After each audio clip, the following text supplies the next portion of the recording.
उत्तराखंड हो या हिमाचल, असम हो या सिक्किम, पहाड़ों की शांति कौन भंग करना चाहता है?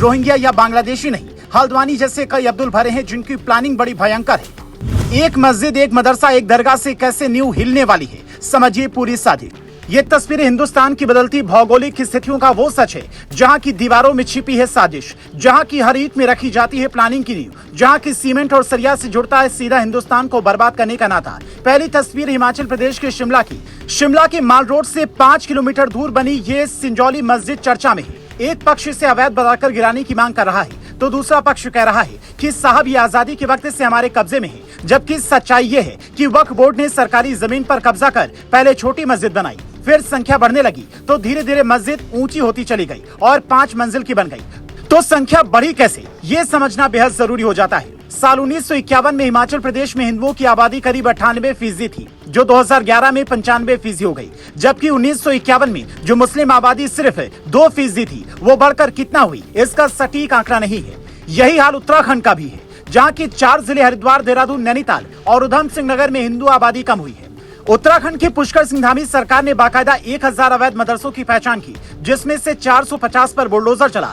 और ये अवैध निर्माण पता इसलिए नहीं चलता क्योंकि इसकी पूरी प्रोसेस है। वहाँ पहले थोड़ी बहुत ईंट रखकर थोड़ी सी जगह घेरी जाती है, फिर धीरे धीरे अतिक्रमण की जगह बढ़ती है और कुछ वर्षों में वो इलाका इतना सघन हो जाता है कि वोट बैंक की खातिर कोई नेता उन जगहों को हटा नहीं पाता। हरियाणा की मेवात से लेकर झारखंड के आदिवासी इलाकों तक में यही हाल है। लेकिन पूर्वोत्तर राज्य असम में इसकी प्लानिंग थोड़ी अलग तरीके से रची जाती है। वहाँ एक गांव में 2 परिवार पहुँचते हैं, पहले लोगों को परेशान करते हैं, वो तंग आकर इलाका खाली करते हैं, फिर उन्हें भगा दिया जाता है, जैसा कश्मीरी पंडितों के साथ हुआ। ऐसा दावा खुद असम के मुख्यमंत्री हेमंता बिस्वा शर्मा करते हैं। तो फिर समझना ये होगा कि हिमाचल प्रदेश की जिस मस्जिद को लेकर सवाल उठ रहे हैं, क्या वहाँ अवैध कब्जे के बाद 4 मंजिला इमारत खड़ी करने के पीछे बड़ा मकसद था? इसे समझने के लिए प्रयागराज के मदरसे का ये किस्सा सुनिए, जिस पर योगी सरकार बुलडोजर चलाने वाली है। जिस मदरसे में फेक नोट छप रहा था, वहाँ के मौलाना का विदेशी कनेक्शन मिला है।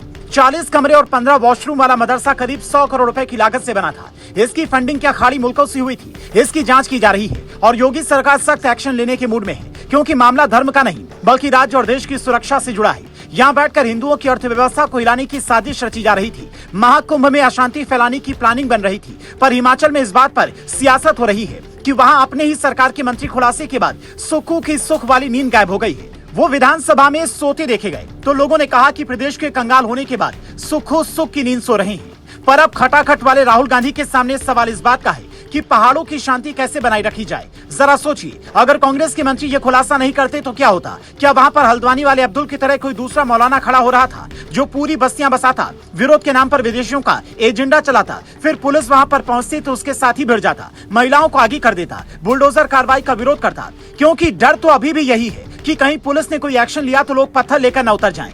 क्या सुक्खू सरकार यूपी की योगी सरकार से पहले यह सीखेगी कि बुलडोजर कैसे चलाना है कि शांति व्यवस्था बनी रहे, या फिर यहाँ से ऑफिसर मांगेगी? क्योंकि उत्तराखंड में बुलडोजर ले जाने पर हंगामा खड़ा हुआ था। सवाल ये भी है कि मस्जिद, मदरसे और दरगाह जैसी पाक जगहों पर नापाक इरादा बनाने वालों पर हमेशा देश के बाकी बुद्धिजीवी रोक क्यों नहीं लगाते हैं, ताकि ऐसी जगहों की छवि न खराब हो।